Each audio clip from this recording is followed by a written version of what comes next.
ঢাকার গুলশানের সাবেক সংসদ সদস্য শাম্মী আহমেদের বাসায় চাঁদাবাজির ঘটনায় বাংলাদেশ গণতান্ত্রিক ছাত্র সংসদের সাবেক যুগ্ম আহ্বায়ক জানে আলম অপুর স্বীকারোক্তিতে স্থানীয় সরকার উপদেষ্টা আসিফ মাহমুদ সজীব ভূঁইয়ার নাম উঠে এসেছে। তবে আসিফ মাহমুদ দাবি করেছেন ঘটনার সঙ্গে তার কোনো সম্পৃক্ততা নেই। তিনি বলেছেন সাক্ষাৎকার জোরপূর্বক নেওয়া হয়েছে।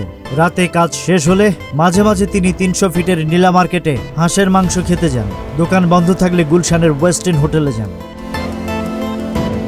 জানে আলম অপু দাবি করেছেন ওই দিন আসিফ গুলশানে উপস্থিত ছিলেন, তবে আসিফ নিজে নিশ্চিত নন। সিসিটিভি ফুটেজে হেলমেট পরা ব্যক্তিকে তার সঙ্গে মেলানো নিয়ে তিনি প্রশ্ন তুলেন।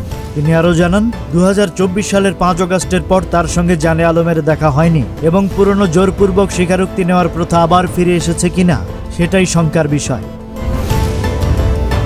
এই বক্তব্যের পর সোশ্যাল মিডিয়া রাজনৈতিক অঙ্গনে আলোচনার জন্ম দিয়েছে।